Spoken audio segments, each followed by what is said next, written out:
സായി കണ്ടാൽ രാജാവിന്റെ ഒരു ലുക്ക് ഇല്ല. ഡ്രസ്സാണോ ബിഗ് ബോസ്? തീർച്ചയായിട്ടും ഞാൻ മാറ്റാം. വേഗം പോയി മാറിയിട്ട് വാ രാജാവേ. സായി ഒന്നാമൻ രാജാവിന്റെ വേഷം അണിഞ്ഞതിൽ പിന്നെ ഫുൾ ട്രോളാണ് കേട്ടോ കിട്ടിക്കൊണ്ടിരിക്കുന്നത്.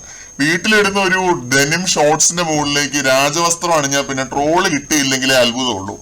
ജാസ്മിൻ ആണെങ്കിലും ഇരുന്ന് പറയുന്നത് കേട്ടോ, എല്ലാം കൊള്ളാം സായി, ആ നിക്കറും കൂടി ഒന്ന് മാറിയാൽ സെറ്റാണ് എന്നുള്ളൊരു കാര്യം. പിന്നെ സായിയെ രാജാവാക്കിയത് ഹൗസ് മേറ്റ്സ് തന്നെയാണ് കേട്ടോ, അല്ലാതെ ബിഗ് ബോസ് അല്ല. ജാസ്മിൻ ആണ് രാജാവാക്കിയതെന്ന് പറയുന്നതാണ് കറക്റ്റ്. ജാസ്മിൻ പറഞ്ഞതിന്റെ വാലിൽ പിടിച്ചാണ് വേറുള്ളവർ പറഞ്ഞത്. വോട്ടിങ്ങിന്റെ അടിസ്ഥാനത്തിലായിരുന്നു രാജാവിനെ തെരഞ്ഞെടുത്തത്. അർജുനാണ് ടാസ്ക് ലെറ്റർ വായിച്ചത്. അപ്പൊ ആദ്യം തന്നെ അർജുൻ ജിൻഡോയുടെ പേര് പറയുന്നുണ്ട്. ജാസ്മിൻ, ശ്രീതു, നോറ, സിജോ, അഭിഷേക് എല്ലാവരും സായിയുടെ പേരാണ് പറഞ്ഞത്. സായി നമ്മുടെ ജിൻഡോയുടെ പേരാണ് പറഞ്ഞത്. പിന്നെ ഋഷിയും ഭൂരിപക്ഷത്തിൽ സായി ജയിച്ചു എന്ന് പറഞ്ഞിട്ട് കാര്യമൊന്നുമില്ല. ബിഗ് ബോസ് വരെ ഇജ്ജാതി ട്രോളായിരുന്നു. രാജാവെ മൈക്ക് ശരിയായി ധരിക്കൂ എന്ന് വരെ പുള്ളിയെ കൊണ്ട് സായി പറയിപ്പിച്ചു. അങ്ങനെ ആകെ മൊത്തം ഈ ടാസ്ക് തുടങ്ങുന്നതിന് മുന്നേ തന്നെ ഫുൾ കോമഡിയാണ്. സായി ഒന്നാമൻ. പിന്നെ പുള്ളി കുറെ റൂള് വെച്ചു കേട്ടോ. ഭരണം തുടങ്ങിയപ്പോ തന്നെ ഫുൾ പണിയാണ് എല്ലാവർക്കും കൊടുത്തിട്ടുള്ളത്. എല്ലാവരുടെയും ശബ്ദം നിലയ്ക്കണം, സൈൻ ലാംഗ്വേജ് മാത്രം, ആംഗ്യഭാഷ മാത്രമായിരിക്കണം. പിന്നെ രണ്ടാമത് ആരും ഇരിക്കാൻ പാടില്ല, നിൽക്കണം.